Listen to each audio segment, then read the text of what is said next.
Night number 2 of the 35th annual Lucas Oil Chili Bowl Nationals.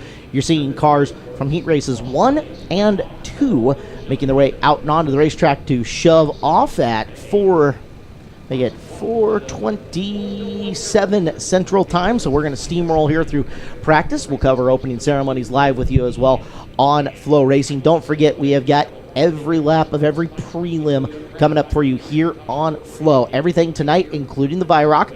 Every lap Wednesday, Thursday, and Friday. Saturday morning, we're going to start. They've got an O-Main scheduled. The O-Main scheduled for 10 a.m. Central Time. So we're going to start then, and we're going to go all the way through the D features. So you'll have everything O through D here on Flow. After the D features, it's going to go over to MAV TV. If you don't have MAV TV Plus is now a thing. Plunk it into your Google machine and check it out. They've got a 60-day free subscription that's coming up for you. A chance for you to watch that. So if you don't get MAV on your cable provider, you have a chance to watch it on the internet as well on MAV TV Plus. But until then, keep it tuned here to Flow. There you see the graphic. 5:30 Eastern on the West Coast, 8:30 Eastern. 5:30 Pacific, 8:30 Eastern. Easy for me to say. Are your times? As field shoved off, and we are ready to go. Kevin, when you were racing, did you guys have transponders and lap times available for hot laps and things like that throughout the night? Like, I know kind of we judge it off being able to go 10 seconds in that bracket now if you're pretty good or not, but was that kind of the same deal back when you were racing? No, that's what I was telling him last night. Was we never had any, I never even knew what you ran around here for years. I don't think until I was ever in the booth did we ever have anything, because there was never a race monitor, my race pass, or any of that stuff available to us. You just put the transponder on, and I think every once in a while they used to throw something maybe up on the big screens, but past that we never really had any idea. You'd have somebody walk down and be like, "Well, I timed such and such, and you were this and that." Yeah. But we never really even took them into consideration, of what we did to the cars or anything. Seems like. Whereas last night, by the time we sent Brian out to talk to you, we already knew you were the fastest car in hot laps, Clinton. Yeah, and I think last year I remember, Rico was he was in the 10.8. He was the only one at a 10.8. So, they talked about the track being a little bit more wet tonight. We'll see, lap time wise, thanks to my race pass, we can look in and see if the track's any faster at all, or if maybe it's a little greasier to start. Well, there's a look at Shane Golubeck. He'll be one of the contenders tonight. The Elk Grove Ford 17W out of the Matt Wood Racing Camp. Flying that NOS Energy Drink sponsorship. Presenting sponsor of our broadcast here on Flow Racing, NOS Energy Drink. And a huge thank you to everything that they're doing in open wheel racing right now. They have massively stepped up to support a lot of programs. So from us to NOS, thank you guys. You guys are making it easier to go racing and enjoy the racing and make a darn good product as well. We appreciate it. And speaking of people stepping up, I saw Kokomo SmackDown this year with USAC. It's $15,000 to win. I think that's huge for the non-wing world, and a big part of that's NOS, supporting these sanctions and stepping in. So $15,000 to win for a non-wing show is pretty dang big right now, and 1,500 starts even bigger as we go green on this hot lap session. Try to give you a little look-see at every one of the cars that are coming in and through. There's Colbo 9 in the Driven to Save Lives number 39.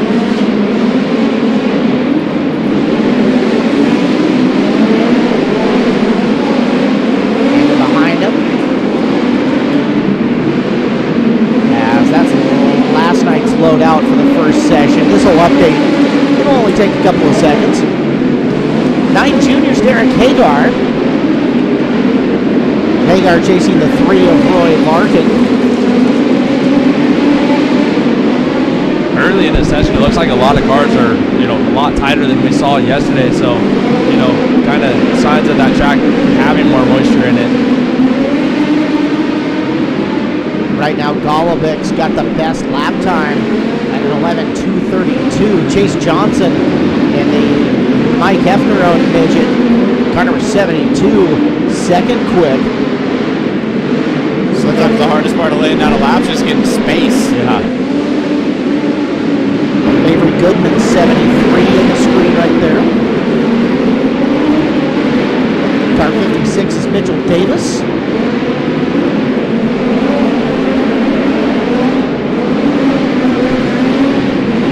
Giving him a lot of laps in this session, too.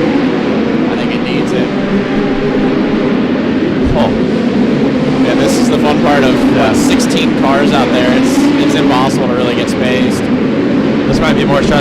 races. Jeremy Hill was in the 4 car that's in your screen at the very front of it. You're watching Golovic trying to sneak underneath him. Oh my gosh. Guys. Yeah, she's a traffic jam. What is Jeremy Hill? What are you doing, my guy? There's a look at your lap times.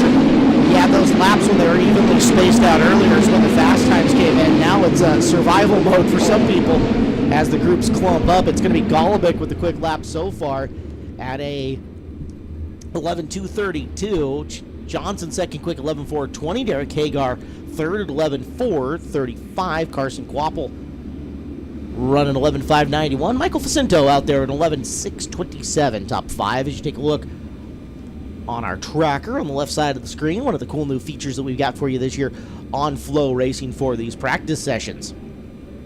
So that was scary, for lack of better terminology, right? Yeah, as flimsy sometimes as some of the front ends on these things can be, man. That's not a time to knock stuff out and be thrashing before a heat race. That was heat races 1 and 2 of cars. Heat races 3 and 4 roll down the ramp and get ready to go. I mean, that's a full B main worth of cars out there hot lapping on a fresh racetrack. Yeah, it's a lot. I mean, I can remember even like A main hot laps here when it's like 12 or I think 16, I guess, probably. Yeah, 16. Yeah. So yeah, it gets hard even with 16 good cars to get space, especially when you got cars that are around a second of a or more off the pace, kind of spaced out. We were talking about track conditions and the fact that it looks like it's a little bit wetter tonight. Do you think that's a direct effect of having to run the Viroc tonight and putting extra main event laps and time trial laps on this racetrack?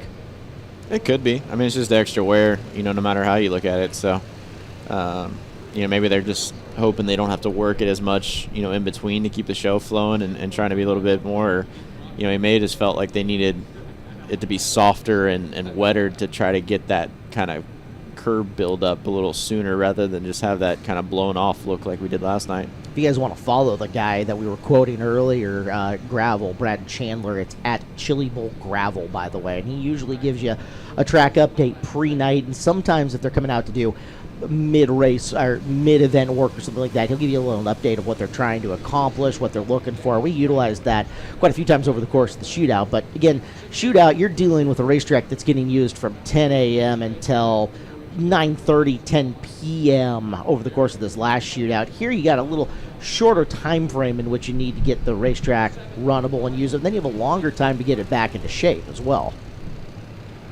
There's a lot of laps on that thing during shootout, and it never gets any time to rest. Over 2,900 green flag laps alone, and that's just scheduled green flag laps, not counting races that went a little extra long, caution flag laps. A lot of times caution flag laps will actually affect a racetrack more than race laps because you just get to packing, whatever kind of good is down, especially stuff that's thrown across the middle, and sometimes that affects, that same effect of trying to get it to throw out and glob up.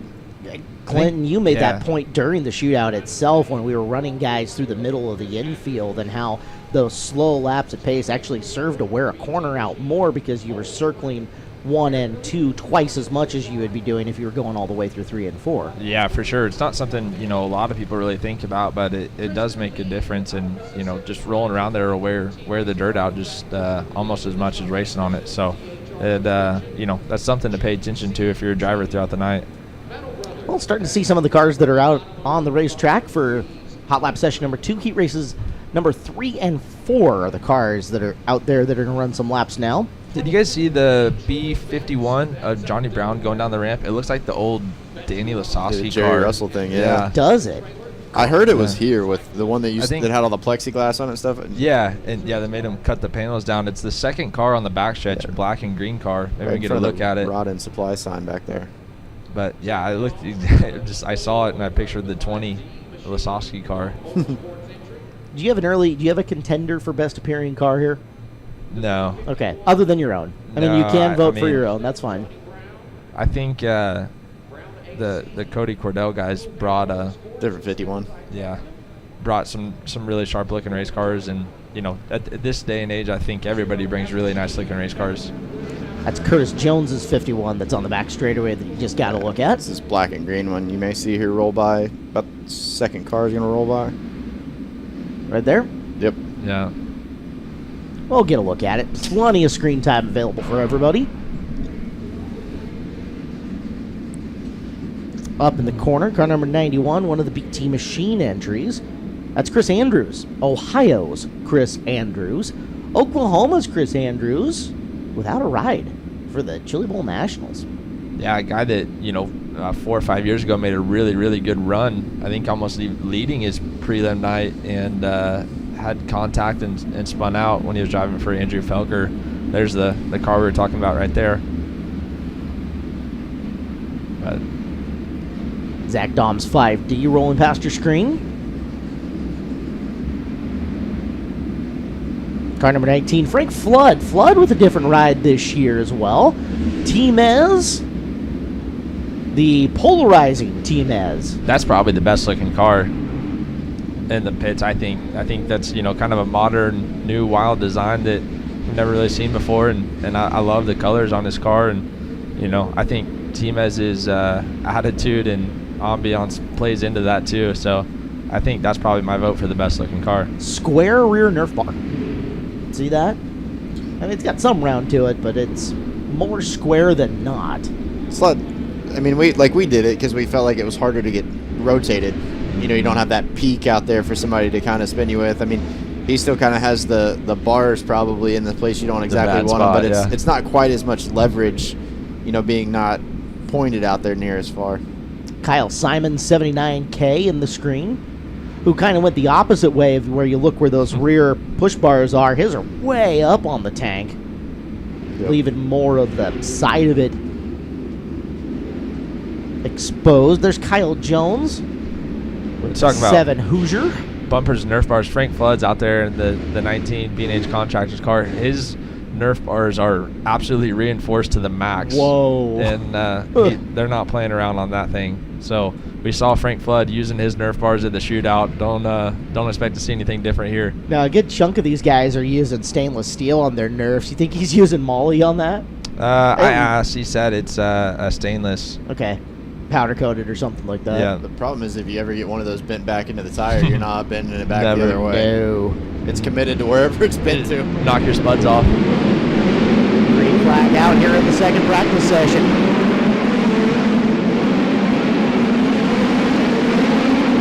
There's the Lasowski-esque looking car.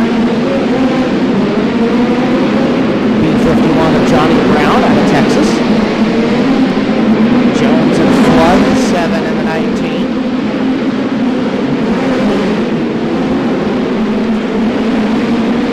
Oh, look out! Driver upside down is Kyle Jones out of Kennydale, Texas. I looked out the window for a second. He just ride his right rear. Yes. Just ride over the right rear. It's just there's no gain to it. I mean, I know you want to go by these guys and stuff, but you should have been, in my opinion, if you don't space before, like you're kind of in your own, you're committed to wherever you're stuck. Meserol did get a lap down there to 11.0, so. Well, this will give him a chance to space out once again as He well. got his right front. Wow. And now you got to go back and it's new front axle for sure. In his defense, I guess it's 9 or whatever it is, he did kind of change his direction there last second to where he was aimed in the corner and then just kind of never actually turned there. Man, shocks are dangling. Nerf bar. Wouldn't be surprised if it knocked the ladder out the other side when you hit that hard on the left rear. If somehow the back survived, it won't be the end of the world to try to fix. But if the back's knocked out, he's going to be in a rush here. Well, they're going to be in a rush anyways. I mean, we're looking at Heat Race 3, Heat Race 4, and the first 2 heats kind of clipped off quick last night. He's in Heat Race 3. He started on the pole. It looks like that survived. That's fairly straight. Yeah, he might be all right. Front axles don't take long. Yeah. Straight enough, run it. Yeah, hopefully you got some shocks in the cabinet you can throw on. It's odd they're towing it that way. Because the front's pretty broke. Yeah. That's going to be good for the racetrack. So Kyle Jones with our first flip of the day. Again, flip count started at 7, so up to 8. Tony Bachhoven is the official keeper of the flip count. You saw that. Oh, man. That was narrow.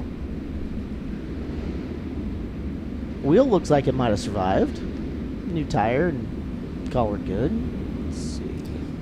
Midgets in this building are surprisingly tough. Like, it always surprises me what you seem to survive in here, because you go outdoors and you get a sprint car with bigger parts on it half the time, and it falls apart to nothing, it seems like. And in here, you bust your ass and You're also turn it back over and I go mean, some of the time. You're also looking at the difference in a lot of miles per hour. You know. Yeah. I mean, You also have a lot more guys throwing lightweight front axles in these, and just the thinner parts in general. But yeah, it's midgets seem pretty resilient in general. So up the ramp on the NOS Energy Drink ramp cam. And one more look at Kyle Jones is... That's your pole sitter for Heat 3, too. Yep. Well, you look at it, a guy like Timez is in that third heat race, and right now he's starting 5th. It's not a bad little starting spot for a heat race that's kind of in the mid-group of them, but starting 3rd looks a whole heck of a lot better considering how wet we're thinking this racetrack could be in the early going. If Timez is smart, he's down there, or his guys are down there trying to help get that thing back together so you don't move up to 3rd and lose out on a whole row of passing points. Yeah, I'd say looking at that, it's running 2nd for him there is probably fairly easy. If Jones gets back out there, I mean, he's a car that can win off the pole, and Kyle Simon's not a slouch either, but even 5th to 3rd isn't the end of the world, but 5th to 2nd is, I believe, is a lot better. That's over 100, which is a pretty good little chunk. 108 if scoring matrix, if I remember that correctly. I mean, that's top 5 in points, I think, last night. Would have been right there. Although last night, kind of a down night for scoring in the heat races. We had a guy at 130, we had a guy at 118, and a few up and over 100 as the bulk of those heat races were won from the inside of the front row. So expecting different scoring. I think all three of us are expecting some bigger point performances through the heats tonight for sure. You should, but also it's going to be a little tougher to drive through. So I mean, you could see, not as many do it too. So back to green flag conditions.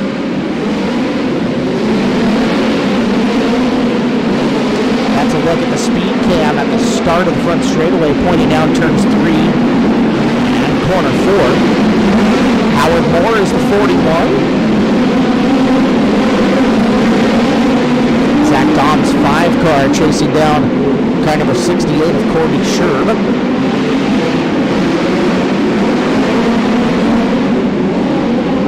Actually make that Danny Stratton 68, my apologies, as Dom to a stop in the 4th corner. This is just one of those type of racetracks where your front tires just don't work.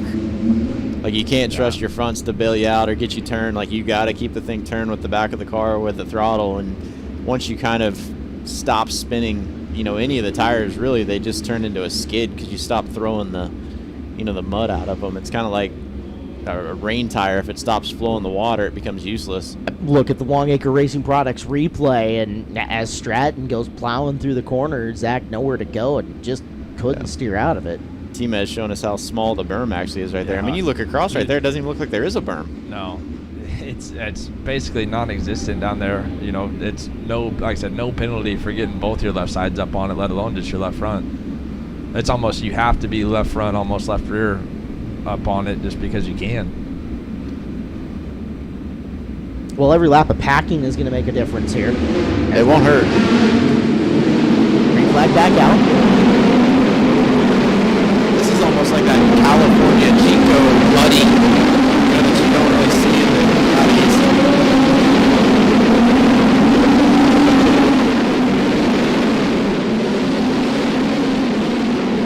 Tristan Lane, car number 23. Driving by the 2DX of Brett Becker.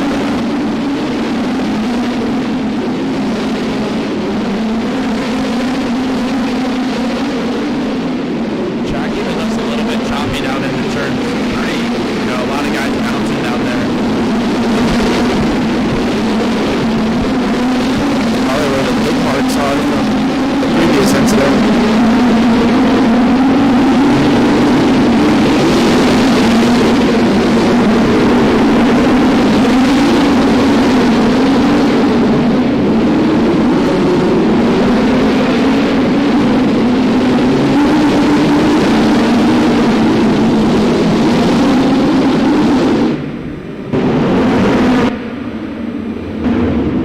you look at it, Thomas Meserol with a 10.850. He got a wicked lap ripped there, and nobody else even faster than Golubic in session number 1. So Timez, fastest car on the track by 0.4 of a second after 2 hot lap sessions. Mostly just free space, most likely. It didn't seem like really anybody had open air to try to really get the back out and get going. So, as dumb as it sounds, oh wow, was that what his header used to be, or what the?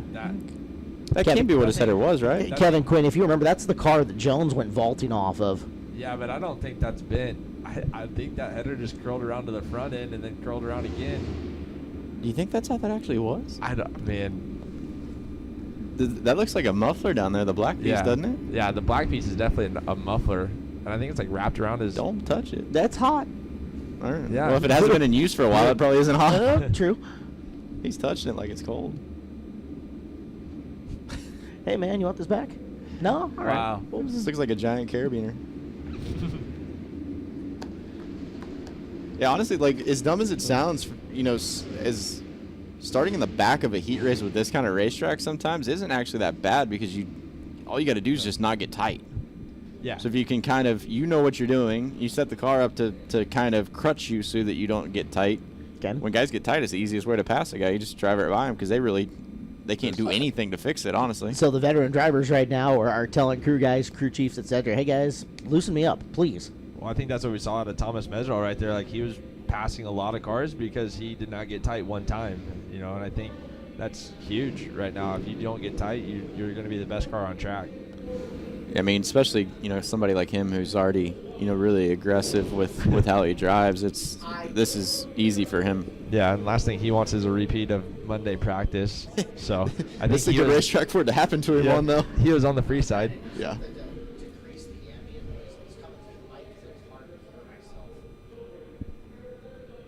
He races 5 and 6 on track here. Gotcha. Won't hold the cough button down. No, it's okay. I know Dylan's having some I think this is as hectic hot laps as I've ever seen. This is bad. I feel like we usually split the hot laps, the heat races. Not on prelim nights. No. I mean, it's been a while for me. I feel like we used to when I was doing it. We used to push 2 out and then do the infield thing and run 1, run 2. I don't feel like I remember having 16 out there. My memory is not working as well as it needs to for the course of this event so far, but it seems like there is an abundance of race cars on the track for these practice sessions compared to what we have seen years past. Yeah, I don't feel like it's ever, they usually have split them. I mean, obviously I haven't been on track for a few years, but I don't ever remember being this much of an issue getting space. Somebody maybe tune in and see, but I know like at least the last 2 years it's been We'll 2 groups out at a time. And we even have lower car counts this year than years past. Yeah, only 61 signed in tonight. We will we'll flick a quick text message. I got a line into the powers that be, and we'll see if they made a change to that this year and if there's reasoning in behind it. So we'll see if we do a little investigating on that. We'll check with the actual authorities, and we'll get back to you.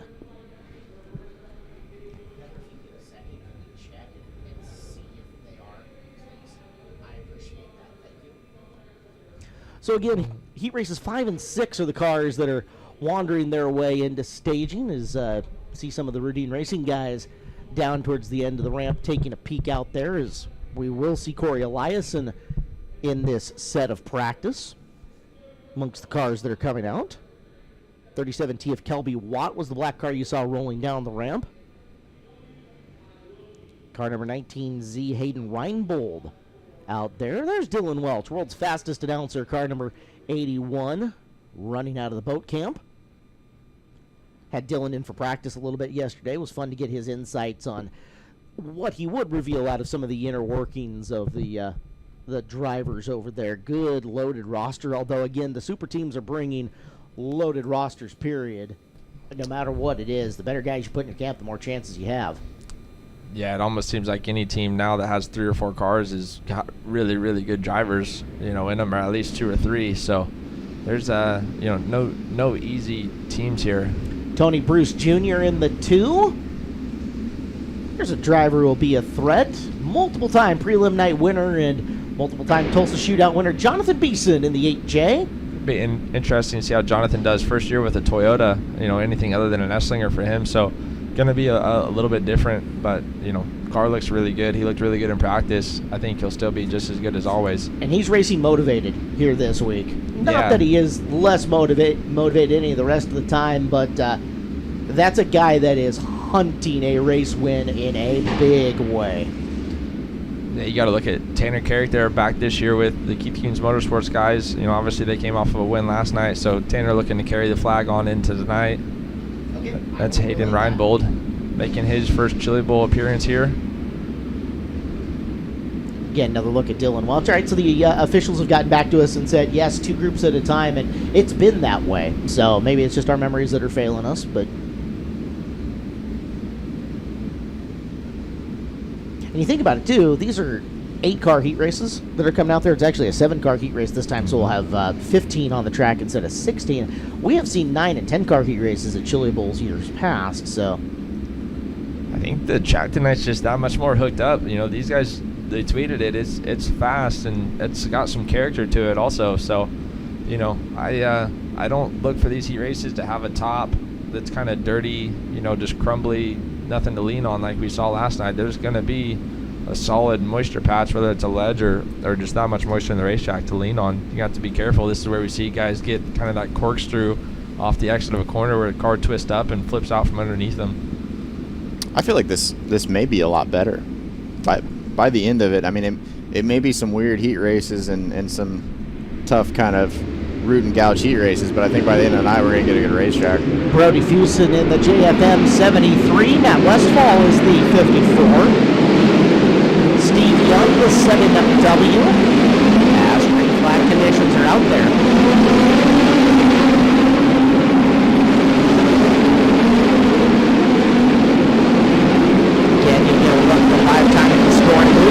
Side of your screen.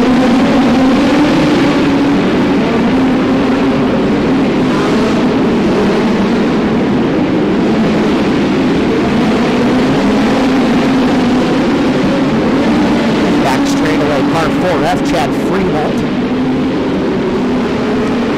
Looking Corey Eliason in the Routine Racing 26. He's committed to being up there. Bobby Brewer, the 5-car that you saw on your screen for a moment. Kelby Watts, 37, the 55D. Piloted by Nick Drake. Dylan Welch coming into the screen for a moment.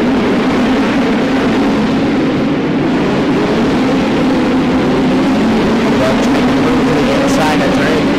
Going into 1 and 2 as you can see him starting to bottleneck.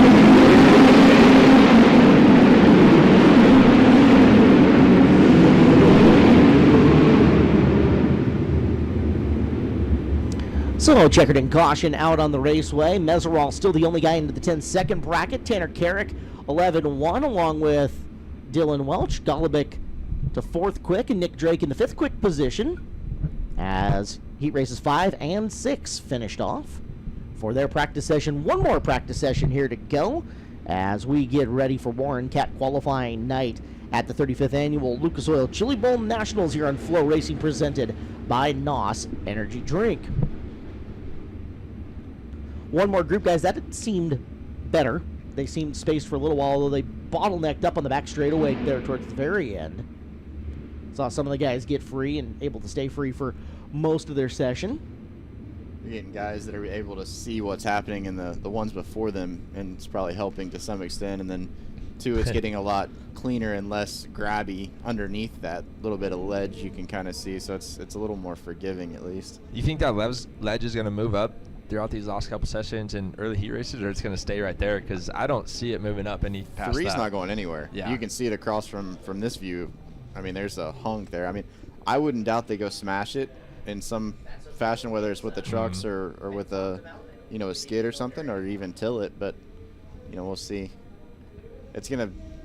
I mean, that's probably better to have now than trying to spend all night trying to force it to show up. This is where I would have a crew guy at the bottom of the ramp saying go 4 above it. Just trying to be a hero. The 72 was committed up there that whole practice there. Well, that's one way to get a run in. Be prepared for everything.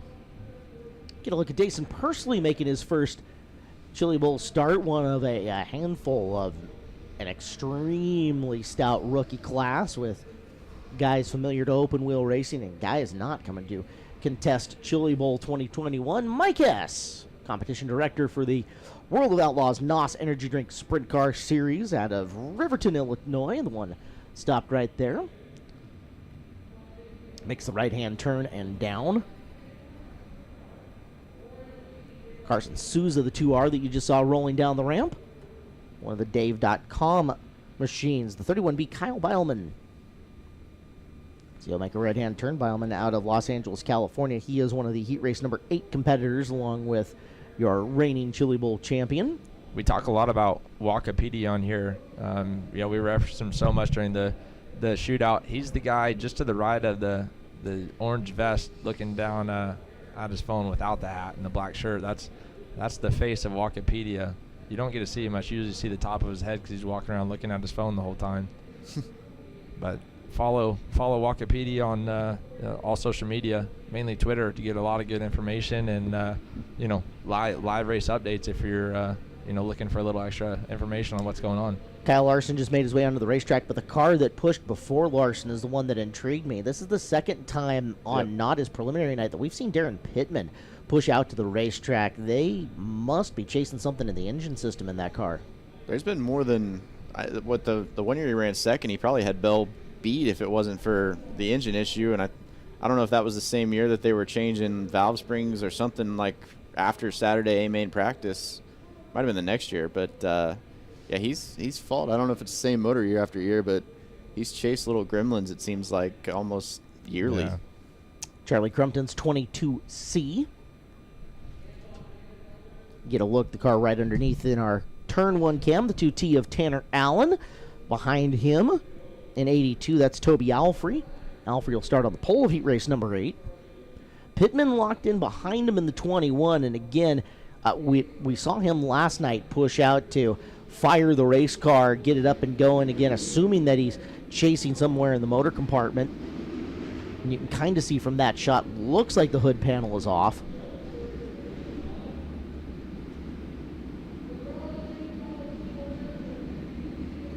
As engines fire for this final session. 74Z of Zach Merritt was in your screen.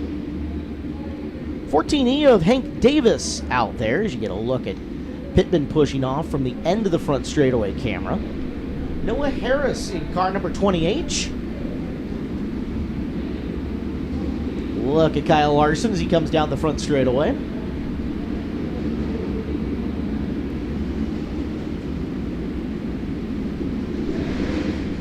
Another shot of Mike Hess and his midget.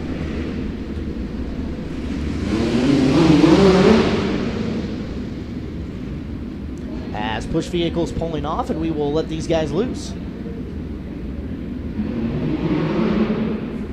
Pittman heads back up the ramp.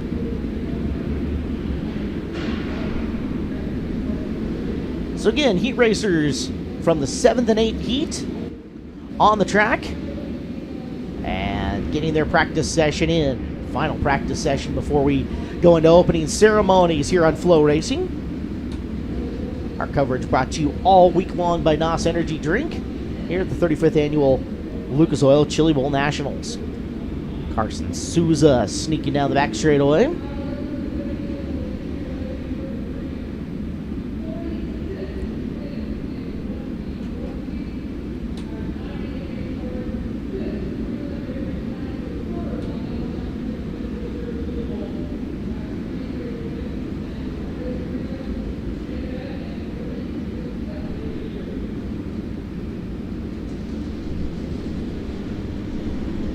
Look at the Noah Harris car that you were talking about earlier, Kevin. That is a sharp-looking race car. Yeah, it's neat looking. I haven't got to look at it close enough to really figure out what the heck is all going on there, but it's different. Ticker is up on the left-hand side as Souza's come to a stop in 2R. Carson Souza, who is scheduled to go outside row number 3 in the 8th heat race, makes his home in Red Bluff, California.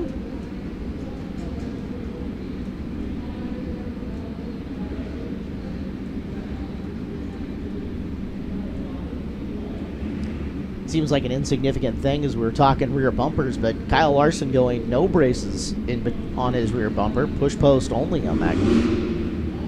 Lighter.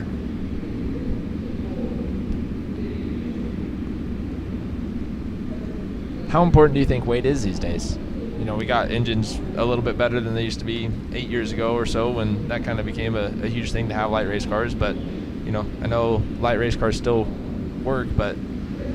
Yeah, I don't think it's as pivotal as it used to be. I think the motors have kind of overcome that little bit of, weight need to kind of get the motor spooled up. So I don't think you got to worry about it as much. Just bring a good car and you're good.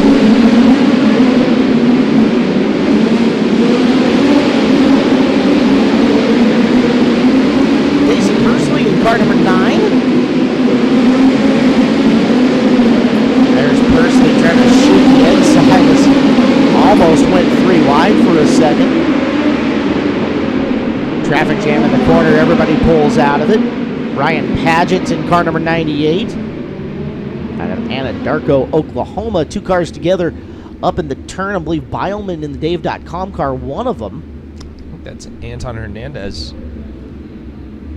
In the Steve Reynolds car. Hernandez scheduled to go off the pole of heat race number 7.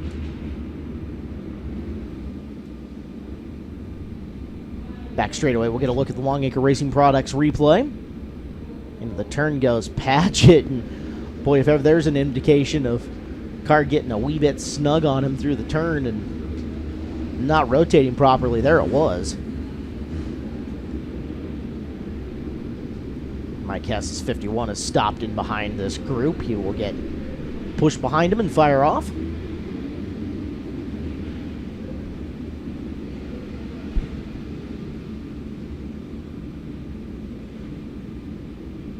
So again, final hot lap session before we go to opening ceremonies tonight. Virock as well tonight, so lots of racing still to come for you here on Flow from night number 2 of the Chili Bowl.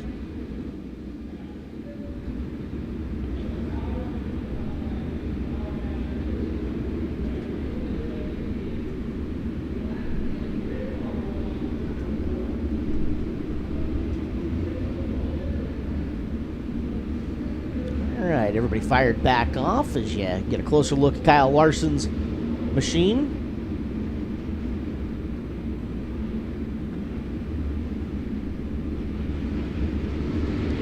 As lights go off, green flag back out.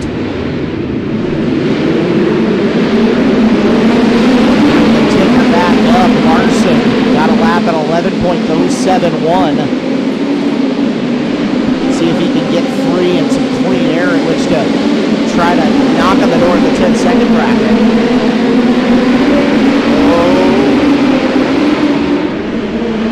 Well, Beilman was the one around once again.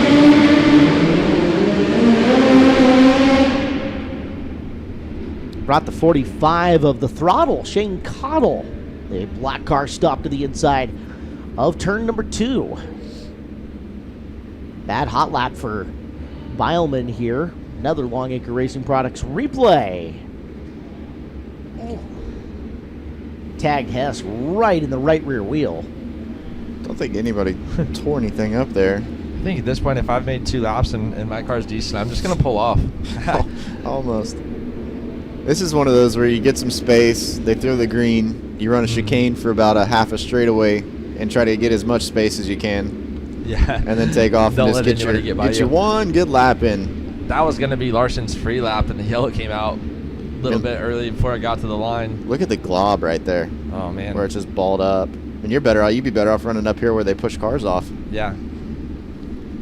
They need about 5 guys to roll in the lane 2. You ever watch the OG videos when they almost had 2 curbs at times? Yeah. There was like a middle curb and then a curve above the curb. So it seemed like that's just how they worked the racetrack back then when, there was just a little bit of a lip right there.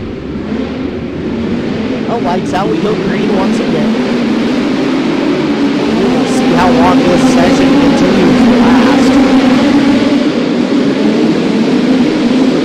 See if Beilman can get a couple of clean ones in. Into 31.